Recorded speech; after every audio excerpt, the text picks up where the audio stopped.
Restitui-me a alegria da tua salvação e sustenta-me com o espírito voluntário. Salmo capítulo 51, o verso 12. Com essa parte da Bíblia aqui, nós começamos o nosso dia na presença do Senhor. As palavras do salmista Davi expressam o sentimento que deve tomar conta do nosso coração a cada dia.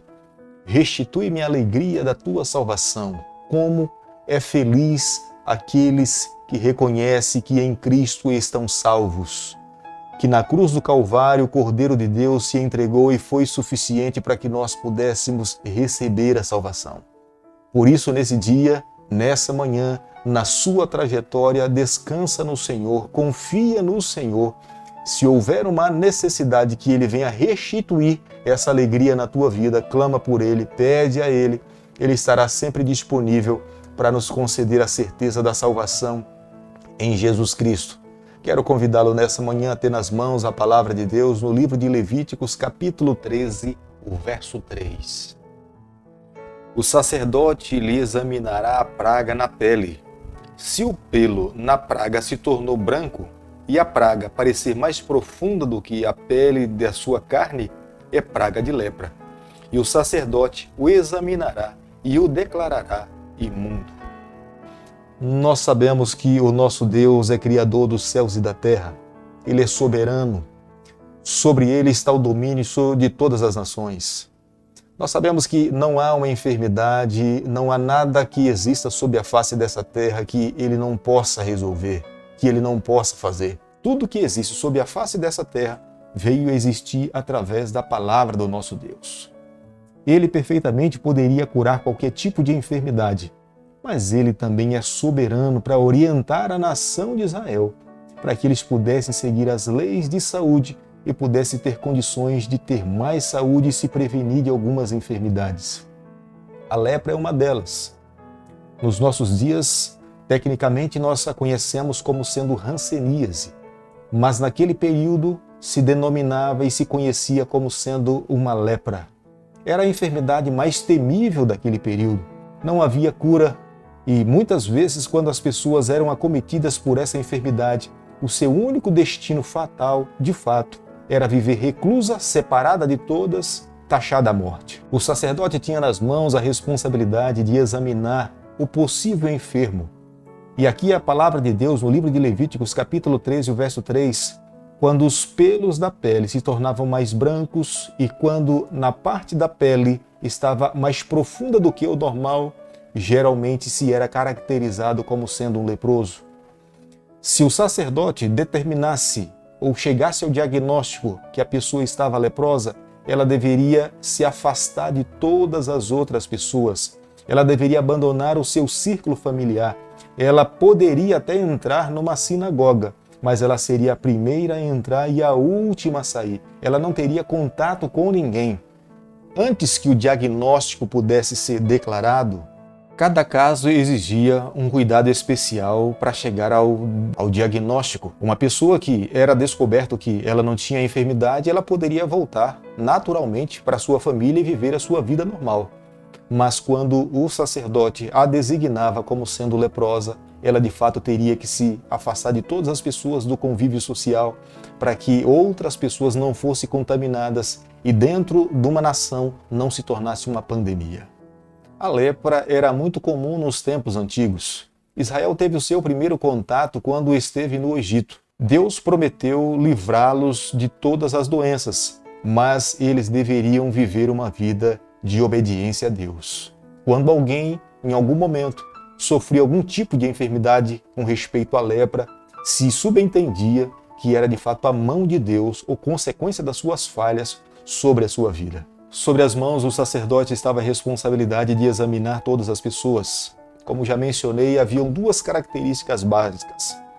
Geralmente, o judeu ele usava barba, e se fosse na barba, a barba geralmente era de cor escura, mas quando ela se tornava mais branca e a pele tinha uma profundidade a mais do que a espessura da pele normal, a tendência natural era de se diagnosticar como se essa pessoa estivesse leprosa. Recaía sob a responsabilidade do sacerdote de fazer esse autoexame. Poderia ser em qualquer parte do corpo. Ele teria que, primeiramente, observar essas duas características. a cor do pelo da pele e depois olhar a profundidade da pele dessa pessoa. O capítulo 13, o verso 3, a Bíblia usa a expressão será levado. Na verdade, a expressão está de acordo com a situação, porque quando alguém tinha uma suspeita de estar leproso, ela relutava, porque ela sabia que poderia ser o final da sua vida, tanto física como até social. Por isso que era necessário que alguém a levasse até o sacerdote para que ele pudesse observar. Se de fato a pessoa fosse diagnosticada como sendo leprosa, ela deveria o vestir-se como se ela estivesse de luto, deveria se afastar das pessoas, deveria abandonar a sua família e não poderia viver em círculos sociais porque corria o risco de contaminar outras pessoas. O leproso deveria se vestir como se ele estivesse em luto. Tipicamente as pessoas quando olhavam para ele sabiam que ele de fato ele era um leproso. Ele deveria em muitos momentos ir gritando e falando para as pessoas aqui vai um imundo. Era de fato uma tortura, era um suplício para aqueles que eram diagnosticados como estando com lepra. Eles não poderiam em momento algum voltar ao convívio social. Eram taxados a viver reclusos longe da sociedade, para que não pudesse acontecer de ter uma contaminação geral dentro de uma nação. Era a maneira que Deus tinha para poder preservar a integridade de uma nação. Era muito comum o comportamento de um leproso ao ser descoberto a sua enfermidade, ele rasgar as suas vestimentas, como uma demonstração de tristeza, como uma demonstração de humildade. Isso aconteceu com Jó. E Jó, na sua luta, nas suas batalhas, ele tomou a mesma atitude. O leproso mais famoso do Antigo Testamento é Naamã. Como foi sofrido para Naamã ser comandante da guarda e possuir essa enfermidade. Posso imaginar que ele não poderia ficar no seio da sua família. Imagina as dificuldades que Naamã teve para que pudesse dar continuidade na sua trajetória. Até um dia que se encontrou com um homem de Deus, Eliseu, e Deus, através de Eliseu, lhe concedeu a cura. Amigos, a lepra tem um simbolismo de pecado. O pecado amargura a vida de todo ser humano, mas nós sabemos que em Jesus Cristo nós encontramos a cura. O sacerdote tinha a responsabilidade de detectar, de dar o diagnóstico, mas nós temos um sumo sacerdote que ele, além de nos dar o diagnóstico, ele também nos traz a cura. Somente Jesus Cristo pode fazer a transformação e a mudança completa do nosso coração. Somente Jesus Cristo pode erradicar do nosso coração completamente o pecado. Somente Jesus Cristo é o nosso mediador entre Deus e os homens. Somente através de Jesus Cristo é que nós podemos um dia herdar a vida eterna. Jesus Cristo conquistou esse mérito através da sua morte na cruz do Calvário.